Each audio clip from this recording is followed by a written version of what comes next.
ಆದರೆ ಇವು ವಾಸ್ತವವಾಗಿ ಉಪಪುರಾಣಗಳು.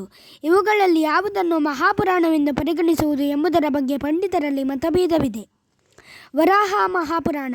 ಈ ಪುರಾಣದಲ್ಲಿ ವಿಷ್ಣುವು ತನ್ನ ದಶಾವತಾರದಲ್ಲಿ ಒಂದಾದ ವರಾಹಾವತಾರವನ್ನು ತಾಳಿ ಭೂದೇವಿಯನ್ನು ಉದ್ಧರಿಸಿದ ಕಥೆ ಇದೆ.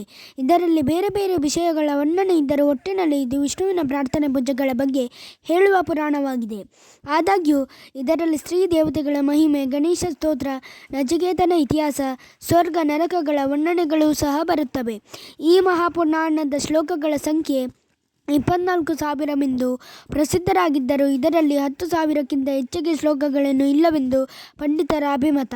ಈ ಪುರಾಣದ ಈಗಿರುವ ಸ್ವರೂಪದ ಕಾಲ ಕ್ರಿಸ್ತಶಕ 12ನೇ ಶತಮಾನದ ಆದಿಭಾಗವೆಂದು ಹೇಳುತ್ತಾರೆ.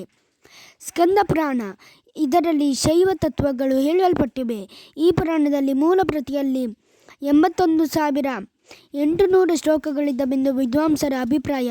ಈಗ ದೊರಕಿರುವ ಪ್ರತಿಯಲ್ಲಿ ಶಿವ, ಅಂಧಕಾಸುರ ಯುದ್ಧಗಳು, ನರಕ ಸಂಸಾರಗಳ ವಿವರಗಳು ಬಂದಿದ್ದರೂ ಪುರಾಣದ ಪಂಚಲಕ್ಷಣಗಳು ಕಂಡುಬರುವುದಿಲ್ಲವಿರುವುದು ಒಂದು ಇದರ ವೈಶಿಷ್ಟ್ಯತೆ. ಇದು ಸ್ಕಂದನಿಂದ ಹೇಳಲ್ಪಟ್ಟ ಕಾರಣ ಇದಕ್ಕೆ ಸ್ಕಂದ ಪುರಾಣವೆಂದು ಹೆಸರು ಬಂದಿದೆ. ಈ ಪುರಾಣದಲ್ಲಿ 6 ಸಂಹಿತೆಗಳಿವೆ. ಈ ಪುರಾಣದ ಕಾಲ ಕ್ರಿಸ್ತಶಕ 7ನೇ ಶತಮಾನವೆಂದು ಹೇಳಲಾಗಿದೆ.